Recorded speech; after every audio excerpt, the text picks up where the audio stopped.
فعلا أيها الإخوة الشعب العربي شعب واحد والجيش العربي جيش واحد ولن يفرق بيننا الاستعمار أو أعوان الاستعمار. The 1967 Six-Day War is referred to by Arabs as the Naksa, the setback.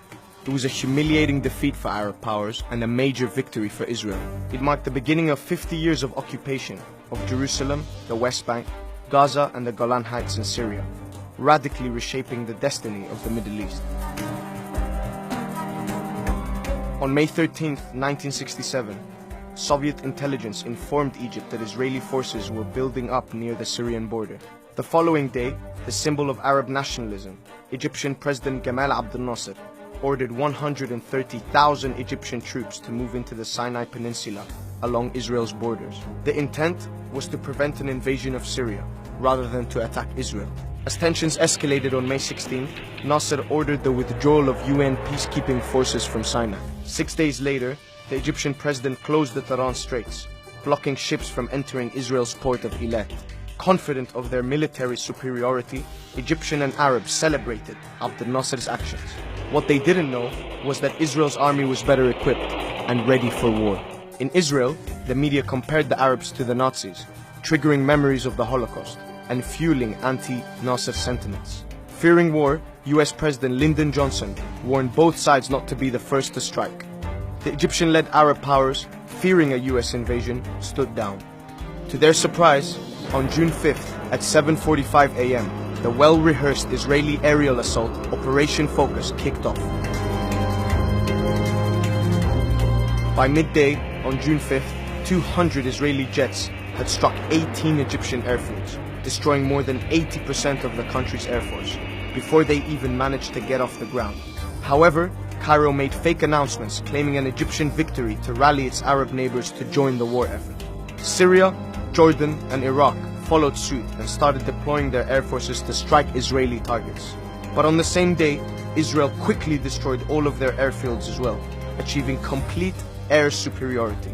Despite not having any air support, the Egyptian soldiers held their defenses in Sinai against the Israeli incursion. Meanwhile, Jordan, under the leadership of King Hussein, had started a small offensive and had reached the hills overlooking southern Jerusalem.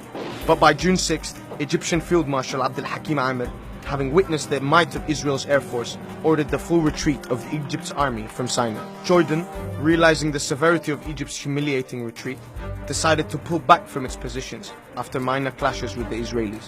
By Wednesday, June 7th, Israel had successfully taken over the Jordanian-administered East Jerusalem and West Bank. By the fourth day of the war, Israel had reached the Suez Canal, with full control of the Egyptian-administered Gaza Strip and the entire Sinai Peninsula. Having demolished the Jordanian and Egyptian armies, Syria was now on its own. On the fifth day of the war, Israel ascended the strategic Golan Heights. Syrian soldiers fought the Israeli forces. However, similar to their Egyptian allies, they were let down by the decisions of their leaders. Hafez al-Assad, then defense minister, accepted a UN ceasefire, undermining the ongoing military resistance. By the sixth day of the war, Israel accepted the UN ceasefire as well.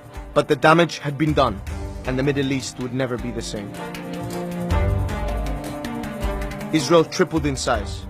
Arab armies and nationalism were crippled as a broken Egyptian president tried to resign in shame. فإنني على استعداد لتحمل المسؤولية كلها، ولقد اتخذت قرارا أريدكم جميعا أن تساعدوني عليه. لقد قررت أن أتنحى تماما ونهائيا عن أي منصب رسمي وأي دور سياسي، وأن أعود إلى صفوف الجماهير وأدي واجبي معها كأي مواطن آخر. Israel had proved its superiority and its army created a mythical aura, propelled by Arab leaders trying to hide their failures. Israel had gained administration of 1 million Palestinians in the West Bank and Gaza. Israeli settlements in the West Bank were built with more settlements in Egypt's Sinai and Syria's Golan Heights also under construction. Israel, taking advantage of Arab weakness, was not willing to give up its gains, using religious justification for their occupation of the lands. With its newfound power, Israel refused to comply with the international community. Palestinians had realized Arab powers could not protect them and went on to create their own national liberation movements that also failed to achieve their desired goal. Ultimately, the Six-Day War scarred the Arab psyche, paving the way for an overzealous Israeli leadership. And to this day, border issues remain unresolved.